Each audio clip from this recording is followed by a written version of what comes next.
Hey everybody, Mr. Rivers here. We're going to solve systems of linear equations using substitution today. This is section 5.2 in your book. First, we're going to start with a review problem. I want you to solve that system of equations by graphing. Please pause the video now. I'm going to show the solution now, so please make sure the video is paused. All right, here I have graphed that system of equations. I did it using the X and the Y intercepts. You didn't have to do it this way. There's many different ways to do it. This is just one way to do it. So you can see here I plugged in a 0 for Y using that top equation, Y plus 2X equals 3. Plugged in a 0 for Y. I found out that X is 3/2. You can see that there in the black line. 3/2 is 1.5, so 3/2, 0. Same thing here for the Y-intercept, that top equation. I plugged in a 0 for X and I get Y equals 3. So 0, 3 right here on the black line is my Y-intercept. Same thing for this blue line. Plugged in a 0 for Y and I get 1/2, 0, which is right there. And plugged in a 0 for X and I get a Y-intercept of 0, 1. So just wanted to remind you how to graph using X and Y intercepts. Now, these appear to be parallel. It appears there is no solution. It appears it's an inconsistent system. So think for a moment about how we could show that this is or is not an inconsistent system other than graph it. So how do we know for sure this is parallel? Well, on the next slide here, I'll show you. Y plus 2X equals 3. I rearrange this so that it is in slope-intercept form, and I end up with Y equals negative 2X plus 3.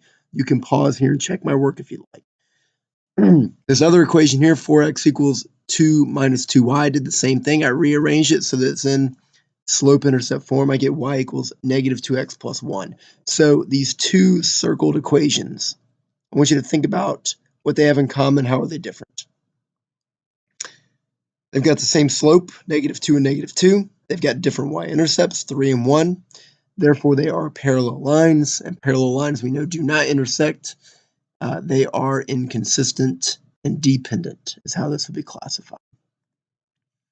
Today we're going to solve using systems of equations using substitution. So in this first example here, I show you that y is equal to 3x minus 6. So I know what y is. Y is equal to 3x minus 6. So I can go down to my other equation, and I can take 3x minus 6, and I can sub it in for y. And when I do that, here's what that looks like. Looking at the bottom equation, negative 4x plus. Now remember, 3x minus 6, that is taking the place of y. All of this takes the place of y. So all of this needs to be multiplied by 2. Think about how we could show that. How could all of this be multiplied by 2?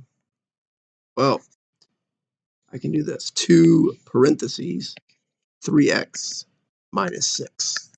And that is equal to negative 8. Now we use the distributive property. We get negative 4x. 2 times 3x is 6x. 2 times negative 6, 12, equals negative 8. So now I have one equation, or one variable, x. I'm just going to combine like terms now. I've got negative 4x and 6x, which combines to be 2x, minus 12, which is equal to negative 8. I'm going to add 12 to both sides, plus 12 is 12. I end up with 2x equals negative 8 plus 12 is 4. We divide both sides by 2, and I get x equals 2. So when x equals 2, that is going to be my solution. But remember, your solution is a point on the graph. It is where the two lines intersect. So I don't need just an x value. I need an x and a y value. So what I can do is I can take this x value, and I can sub it in either to this equation up top here, or I can sub it into this equation down below. So think about which one might be more efficient, might be a little bit easier to sub in x equals 2. Well, this top equation, because y is already isolated, it saves me some steps. I can just do this. Y equals 3 multiplied by 2 minus 6. So y equals 6 minus 6 y equals 0 at my solution. So x equals 2 at the solution, y equals 0 at the solution. So we have a solution here for this system of equations of 2, 0. You do need to write your solutions as an ordered pair. How would this be classified? It would be a consistent system, and it would be independent and consistent. All right, let's move on to the next slide. Again, we're going to solve using substitution. This one's a little different because y or x have not already been isolated. So look at this top equation. Is there a variable that would be easier to isolate than another? Then do the same thing with the bottom equation. Is there a variable easier to isolate than another? Well, y is pretty easy to isolate, and x is going to be pretty easy to isolate. Which one are we going to isolate? It honestly doesn't matter. Either one will work. I will isolate y. I had to choose something, so I chose that. So we get 2x plus y equals 11. I will subtract 2x from both sides. I end up with y equals negative 2x plus 11. So now I know what y is. Y is equal to negative 2x plus 11. So down here in this bottom equation, y, I'm going to sub in for y 2x plus 11. So that looks like this. X minus. Remember, all of y is being multiplied by negative 3. So the way I show that all of y being multiplied by negative 3 is I'm going to use parentheses.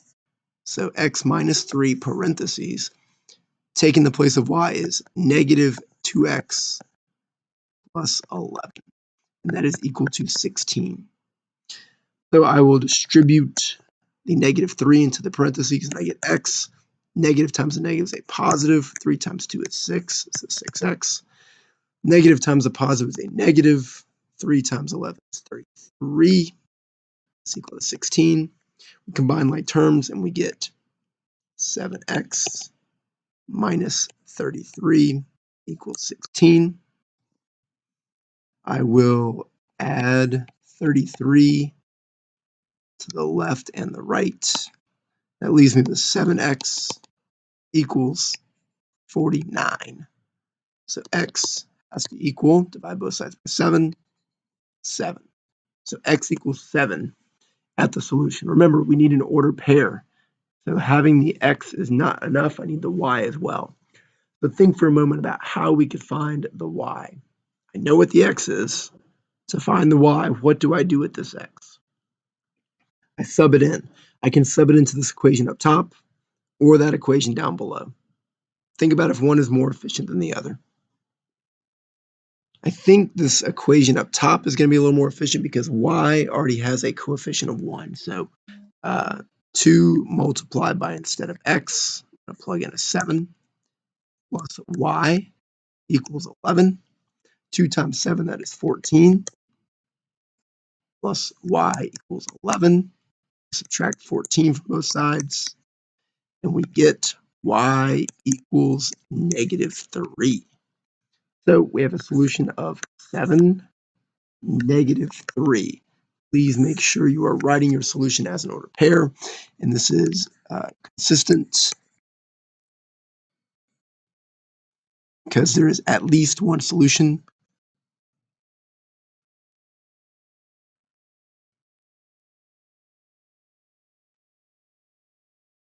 And it is independent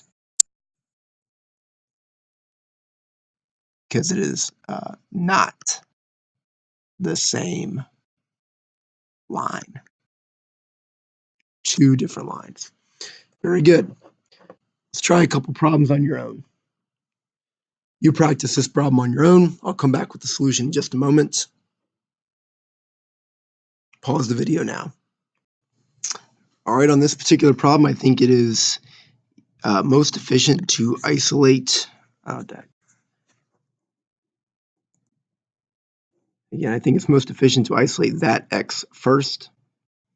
So the reason being we're going to isolate this x is because this x here has a coefficient of 1.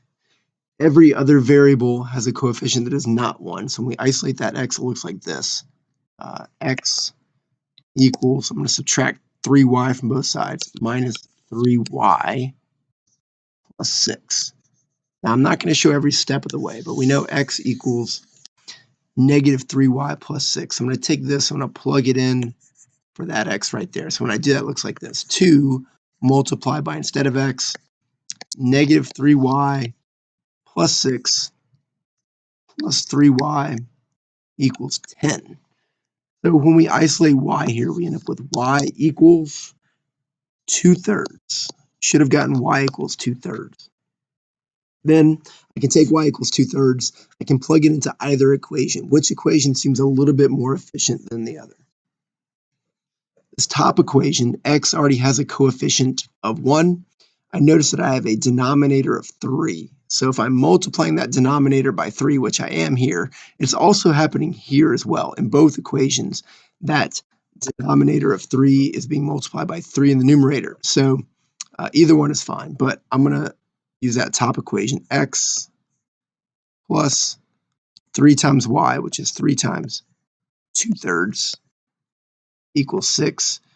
And then you end up with x equals, when you isolate x, you get x equals 4. X equals 4. So we have an ordered pair of 4 2/3. 4 2/3. So you can see the advantage here is if you were to graph this, you might not be able to tell it's exactly at 2/3. It might look like 1/2 or 3/4 or something like that. So this is where substitution has a huge advantage over something like graphing. All right, let's try another. Try that problem on your own. All right, you probably got stumped on this one. When I worked it out, I did this. I took, let's see here. I took this bottom equation, which is negative 4x minus 8y equals 0. And I said, I'm going to isolate x. And I did, I added 8y to the left. I added 8y to the right. I worked all this out, and I get x equals negative 2y. So when I took x equals negative 2y and I subbed it into the other equation, it looked like this. 6 multiplied by, instead of x, I sub in negative 2y plus 12y equals 5. Then I end up with negative 12y plus 12y equals 5. What's negative 12y plus 12y? I get 0 equals 5. Question, is 0 equal to 5? No, it is not. So you probably got something crazy like this, like some number is equal to some number, and they're clearly not equal to each other. What is happening here is these two are parallel to each other. If you were to take this top equation and you were to isolate y, you end up with y equals negative 1/2 x plus 5/12. And if you were to take that bottom equation and isolate y, you would end up with y equals negative 1/2 x plus 0. So you end up with this system of equations when you isolate y. And when you do this, it's very clear that these two are parallel to each other and they don't have the same y-intercept. So this has no solution. It is inconsistent. I can spell inconsistent and independent. Graphically, they are parallel. There is no solution to the system of equations. So when you get something like this, two numbers that are not equal to each other are equal, that is the sign that you have an inconsistent and independent system. All right, great. See you tomorrow.